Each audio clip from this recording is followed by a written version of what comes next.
حي على الفلاح.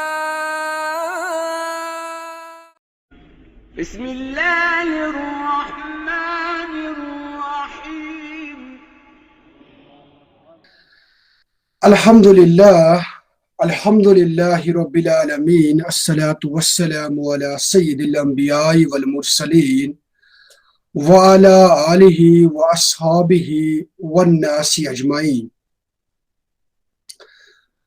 قال الله تبارك وتعالى في الكلام الحكيم والفرقان المجيد.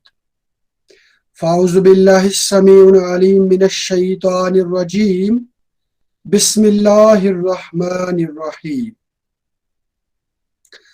وإلى مدين أخاهم شعيبا قال يا قوم اعبدوا الله ما لكم من إله غير قد جاءتكم بينة من ربكم فأوفوا الكيل والميزان ولا تبخسوا الناس أشياءهم ولا تفسدوا في الأرض بعد إصلاحها ذلكم خير لكم إن كنتم مؤمنين. آمنت بالله صدق الله العلي العظيم. رب اشرح لي صدري ويسر لي أمري واحلل عقدة من لساني يفقهوا قولي. رب زدنی علما نافعا. اللهم ارنا الحق حقا وارزقنا اتباع وارنا الباطل باطلا وارزقنا اجتنابا. اللهم صل على سيدنا محمد وعلى آل سيدنا محمد واصحاب سيدنا محمد وبارك وسلم عليه تسلیماً کثیراً کثیرا. السلام علیکم ورحمۃ اللہ. معزز سامعین کرام، امید ہے آپ سب بخیر و عافیت ہوں گے. درس قرآن کے ایک اور شمارے کے ساتھ اس وقت ہم آپ کی خدمت میں حاضر ہیں، لے کر ایک نئے رکوع کے ساتھ، نئی باتوں کے ساتھ. اللہ تبارک و تعالیٰ سے دعا ہے کہ حق بات بولنے کی توفیق عطا فرمائے.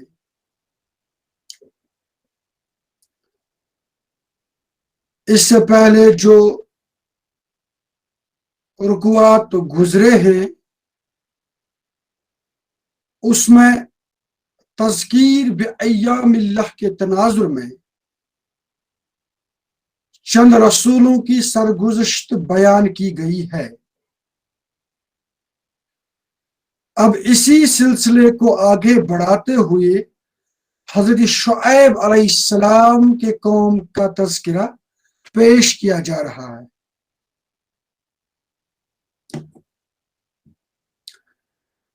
اور فرما دیا جاتا ہے وَإِلَى مَدْيَنَ أَخَاهُمْ شُعَيْبًا، اور قوم مدین کی طرف ان کے بھائی شعیب کو مبعوث کیا گیا تھا. اور ان کی دعوت کیا تھی؟ قال یا قوم اعبدوا اللہ، انہوں نے یہی کہا، یہی دعوت دی، یہی دہائی دی کہ اے میری قوم کے لوگوں، اللہ کی بندگی اختیار کرو. ما لکم من الہ غیر، تمہارا کوئی اس کے سوا معبود نہیں ہے. قد جاءتکم بینۃ من ربکم، تمہارے پاس تمہارے رب کی طرف سے کھلی دلیل آ چکی ہے. فَأَوْفُوا الْكَيْلَ وَالْمِيزَانَ، تو ماپ اور تول پورا کیا کرو. وَلَا تَبْخَسُوا النَّاسَ أَشْيَاءَهُمْ، اور لوگوں سے ان کی چیزیں کم نہ کیا کرو. وَلَا تُفْسِدُوا فِي الْأَرْضِ بَعْدَ إِصْلَاحِهَا، اور زمین میں اس کی اصلاح کے بعد فساد مت مچاؤ. ذَلِكُمْ خَيْرٌ لَكُمْ إِن كُنتُم مُؤْمِنِينَ، یہی تمہارے لیے بہتر ہے اگر تم مومن ہو.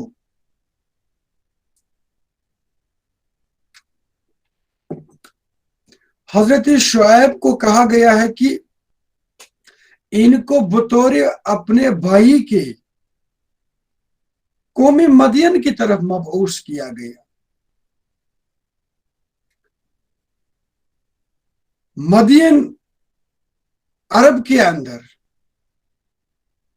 شمال کی جانب ایک قوم تھی جو 1600 قبل مسیح میں وہاں پر زندگی گزار رہی تھی۔ ان کا سلسلہ نسب حضرت ابراہیم علیہ السلام کے ساتھ جڑتا ہے۔ حضرت ابراہیم علیہ السلام نے جو تیسری بیوی کی تھی قطورہ کے نام سے، ان سے آپ کی بہت ساری اولادیں ہوئی۔ انہی میں سے ایک اولاد مدین کے نام سے معروف ہوئی،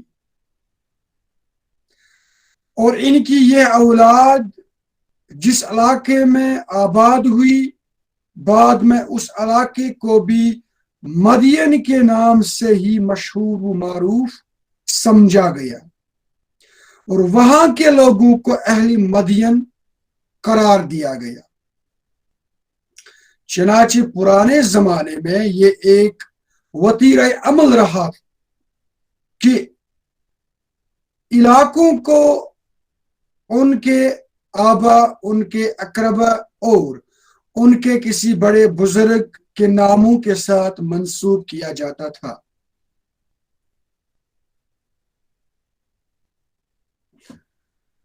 اس کے بعد اگر آپ دیکھ لیں گے مدین کی جو لوکیشن تھی، وہ چنانچہ میں نے آپ سے کہا کہ عرب کی جو سرزمین تھی اس کے شمال میں واقع تھی، یعنی کہ موجودہ میپ کے اندر سعودی عربیہ کا جو شمال کا ایریا ہے،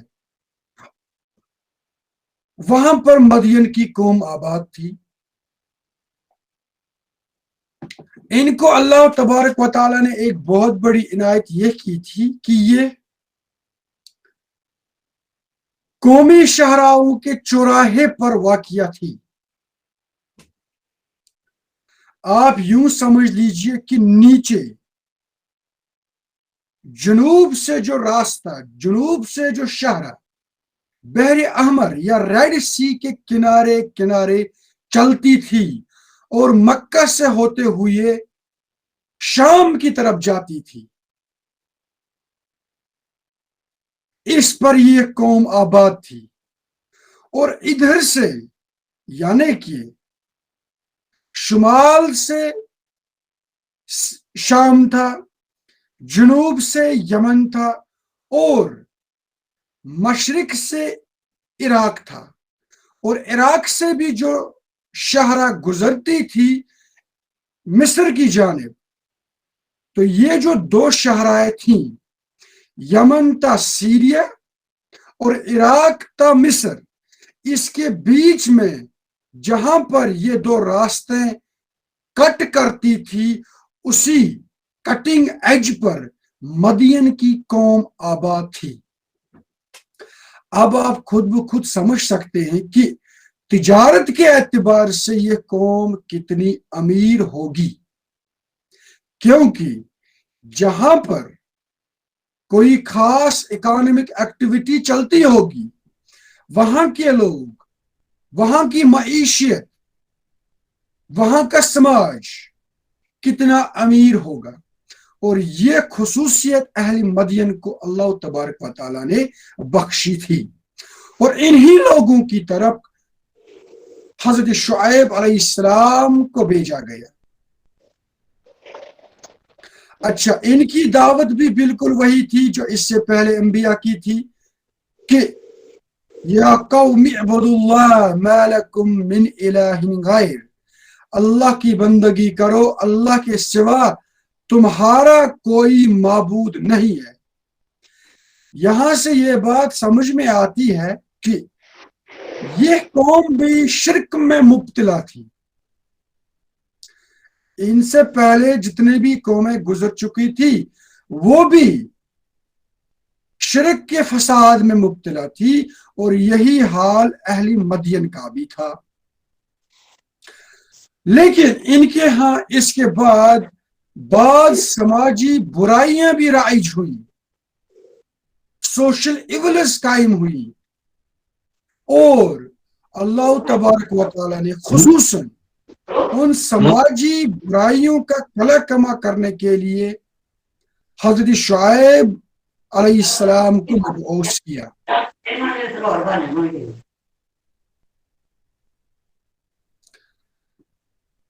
تو اس کے بعد فرما دیا جاتا ہے کہ یہ جو ماپ تول میں تم ڈنڈی مارتے ہو، چنانچہ ان کا تو اب کارا دھرتا تجارت سے تھا، اور تجارت کے اندر یہ ماپ تول میں ڈنڈی مار لیتے تھے، اور اس سماجی برائی کا کلا کما کرنے کے لیے بھی حضرت شعیب علیہ السلام کو مبعوث کیا گیا۔ اور ڈنڈی مارنے کے لیے جس کے پیچھے سیدھی سی بات ہے مقصد یہی ہوتا تھا کہ ہم لوگ چوری چھپے لوگوں کا مال ہڑپ کر لیں، اور اس چیز کی وجہ سے جو فساد برپا ہوتا تھا، اور جب یہ روش ان لوگوں نے اختیار کی اور دولت حاصل کرنے کی جو جستجو تھی وہ جنون کی حد تک بڑھ گیا، تو اس جنون کو پورا کرنے کے لیے یہ لوگ چوراہے پر، یہ لوگ راستوں پر بیٹھا کرتے تھے رہزنوں کی طرح، اور لوگوں کو لوٹ لیا کرتے تھے۔ ان سے پہلے جتنے بھی انبیاء آئے تھے ان کی قوموں کے اندر شرک تو بالکل تھی۔ یہ شرک کی بیماری یکساں رہی ہے، ایسا لگتا ہے کہ یہ شرک کی بیماری یکساں رہی ہے ہر ایک قوم کے اندر، لیکن پھر جون جون تہذیبوں نے ترقی کی تو ان کے اندر بعض سماجی برائیاں بھی رائج ہوئیں، کیونکہ ان سے پہلے جو قومیں آئیں ان میں مادی طور پر ترقیاں نہیں ہوئی تھیں، لیکن جو مادی ترقیاں، سماجی ترقیاں، تعلیمی ترقیاں، معاشی ترقیاں ہوتی ہیں اتنی زیادہ پیچیدگیاں بڑھ جاتی ہیں، اتنا زیادہ لوگوں کو آزمائش میں مبتلا کر دیا جاتا ہے۔ تو جیسا کہ مدین کی قوم کو یہ عنایت بخشا گیا کہ ان کو تجارت کے معاملے میں فوقیت عطا کر دی گئی، لیکن اسی کے اندر ان کی آزمائش رہی کہ یہ لوگ ماپ تول میں ڈنڈی مار لیا کرتے تھے۔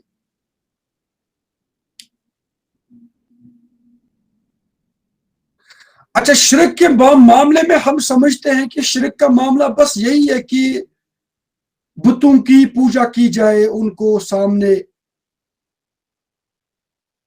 دعا اور مناجات ان کے سامنے کیے جائے، یا قبر پرستی میں مبتلا ہو جائے، یا غیر اللہ کو پکارا جائے۔ نہیں، ہندوؤں کے علاوہ، بودھ مذاہب سے تعلق رکھنے والوں کے علاوہ، جین مذاہب سے تعلق رکھنے والوں کے علاوہ، مسلمانوں کے اندر بھی، اور وہ بھی آج کل کے زمانے میں بھی، شرک کی بیماری بالکل منفرد انداز میں قائم ہے۔ اس وقت آپ دیکھیں کہ نظام حکومت پوری دنیا میں کیا ہے، مسلمان ممالک کے اندر کیا ہے، وہاں کی معیشت، وہاں کی معاشرت، وہاں کے آئلی قوانین، ان کا ماخذ کیا ہے۔ تمام تر معاملات میں اللہ تبارک و تعالی نے ہمیں رہنمائی کی ہے، لیکن اس کے باوجود ہم سمجھتے ہیں کہ اللہ کی رہنمائی کافی نہیں ہے، مغرب کی رہنمائی ضروری ہے۔ تو یہ جو ہم اختیارات کا بیجا استعمال کرتے ہیں، یا اللہ کے اختیارات کو ہم خود استعمال کرتے ہیں، قوانین بنانا صرف اللہ تبارک و تعالیٰ کا حق ہے، یہ کسی انسان کا حق ہو ہی نہیں سکتا ہے۔ لیکن یہ حق انسانوں نے آج کل اپنے اوپر لازم کر دیا، تو یہ اللہ تبارک و تعالیٰ کے اختیارات کے اندر ہم نے قدم رکھا، اور اس سے بڑا شرک اور کیا ہو سکتا ہے؟ آپ گاؤں دیہات کے اندر دیکھ لیجئے، ایک معمولی سا کام کرنے کے لیے ہم کتنی مرتبہ دفتروں کے چکر کاٹتے ہیں۔ شہروں میں دیکھ لیجئے کہ دفاتر کے اندر بیٹھے ملازمین کے سامنے ہم کس طریقے سے گڑ گڑاتے ہیں، اور ایسا لگتا ہے کہ وہی شخص ہمارا مسیحا ہے، وہی شخص ہمارا مولا ہے، اور اسی شخص سے ہماری بگڑی بننے والی ہے۔ تو یہ جو ذہنیت ہم لوگوں نے اپنے دماغ کے اندر پال رکھی ہے، اسی کو تو شرک کہتے ہیں۔ بھلا شرک اور کس چیز کا نام ہے؟ نبی علیہ السلام کی خودداری دیکھ لیجئے کہ اونٹ پر سوار ہونے کے بعد، گھوڑے پر سوار ہونے کے بعد، اگر ان کا کمچہ نیچے گر جاتا تو بنفس نفیس خود نیچے آتے، اپنے کمچے کو ہاتھ میں لیتے، کسی اور کو نہیں کہتے۔ یہ تھا توحید کا وہ کنسپٹ، یہ تھا اپنے اندر خودداری لانے کا وہ عنصر جس کی تعلیم نبی علیہ السلام نے ہمیں بخشی ہے۔ لیکن مسلمان آج کل اس چیز سے بالکل دور ہوتے دکھائی دیتے ہیں۔ تو توحید کا جو کنسپٹ ہے، اس کا مطلب صرف یہی نہیں ہے کہ آپ محض اللہ تبارک و تعالیٰ کو پکاریں گے، نہیں، اس کے جو بینیفٹس ہیں، اس کے جو فروٹس ہیں، کہ انسان کو قسم کی بیماریوں سے بچا لیتا ہے، معاشی نفسیانی بیماریوں سے بچا لیتا ہے، اور اسی بیماری کا کلا کما کرنے کے لیے وقتاً فوقتاً اللہ تبارک و تعالیٰ نے نبی بھیجی، اور پھر ان قوموں کے اندر اس کے علاوہ کوئی ایک بیماری خاص تھی، جیسے قومی لوط کے اندر ہم جنسیت کی بیماری تھی۔ اب یہاں پر ہم دیکھ رہے ہیں کہ اہل مدین کے اندر ماپ تول میں کمی کرنے کی بیماری تھی۔ آج آپ بھی دیکھ لیجئے، امت مسلمہ کے لیے سب سے بڑی بیماری، سب سے بڑی آزمائش کیا ہے، جسے نبی صلی اللہ علیہ وسلم نے ایک حدیث میں بھی بیان کر دیا ہے کہ ہر ایک قوم کے لیے ایک آزمائش ہوتی ہے اللہ تبارک و تعالیٰ کی طرف سے۔ میری امت کے لیے آزمائش ہے کہ یہ دنیا کے ریل پیل میں مبتلا ہو جائیں گی، یہ جاہ و حشمت کی پرستش کریں گے، یہ دنیا سے زیادہ لو لگائیں گے، اور ان کو آخرت بالکل یاد نہیں رہے گی۔ آپ دیکھ لیجئے صورتحال بالکل عیاں ہے۔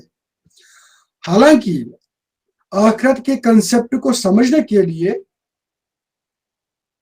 آج کا دور سب سے زیادہ موزون ہے، کیونکہ علمی سطح پر دنیا نے بہت ترقی کی، ایسے سوالات کے جوابات آئے اور عقلی طور پر آئے، سائنٹیفک انداز میں آئے، جن کے جوابات اس سے پہلے نہیں دیے جا چکے تھے۔